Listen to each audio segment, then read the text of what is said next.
कि प्रभु श्री रामचंद्र जी 4 भाई जन्म ले बड़न जा तो दासी अली।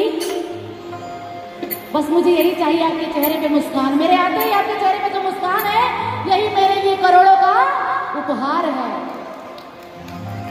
दासी अली दौड़े गई राजा जी करन का सुननी है कि आप घरे 4 गो ललना भइल बड़न। कहतनी कि हाँ, तो सुनी कान खोल के। कहतनी का हो कि राजा जी खजनवा देगा। रानी जी आपसे क्या चाहिए? रानी जी से क्या चाहिए? गहनवा कि रानी हो गहनवा देना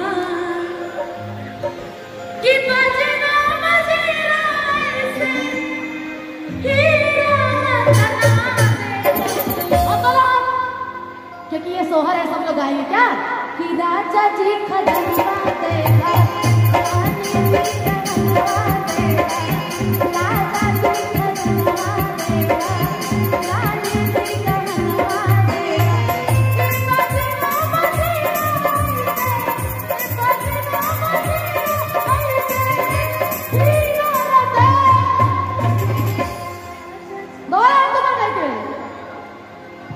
खजाना आ गया मेरे पास।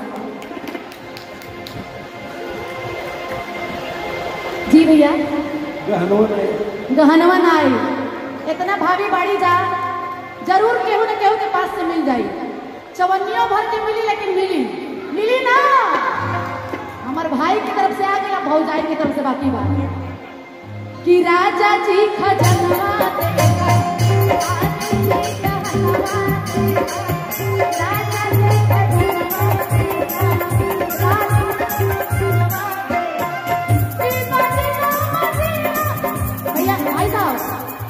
थोड़ा सा यहीं पे भैया सुनील भैया,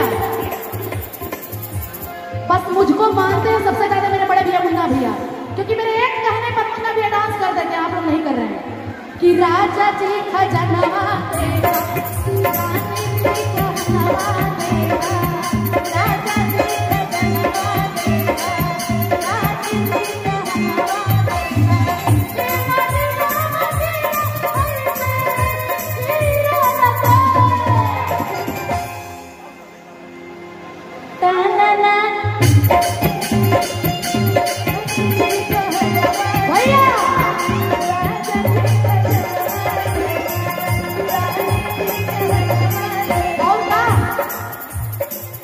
झुमका झुलनी हारा छाड़ा।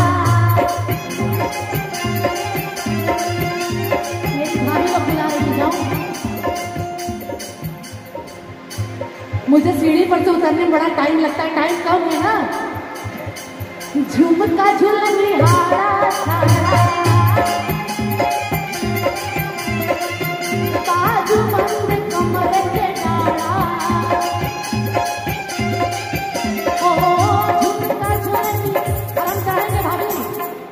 इस रो की सभी भाभियां, दोनों रो की भाभियां अपने जगह पे ही खड़े हो जाइए आप प्लीज मेरे लिए।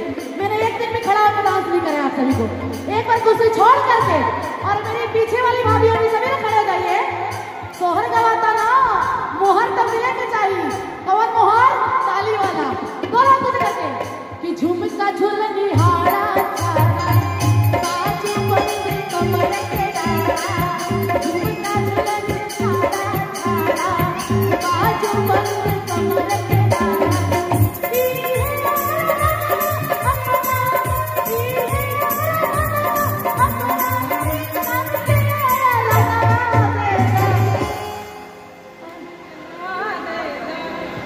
क्या मधुर आवाज है पंकज भैया, और मेरी भाभियों की तरफ से इतना प्यारा आशीर्वाद मिला है,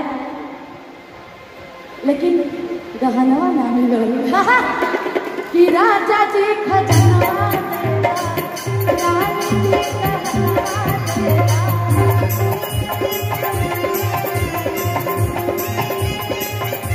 तब से देखो दासी आवत है, दूसर की दासी कहा तारी कि आपके खजाना वजाना ना चाहिए। कहा था राजा का चाहिए? बोला कहा तारी हमारो तो मनवा माही,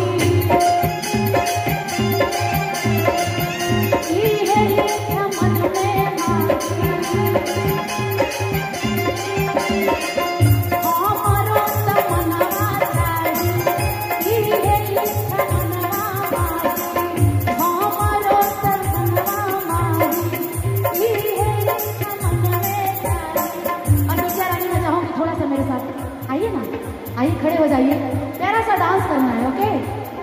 बाप रे, भगवान करे आप ऐसे ही आगे बढ़ते रहिए।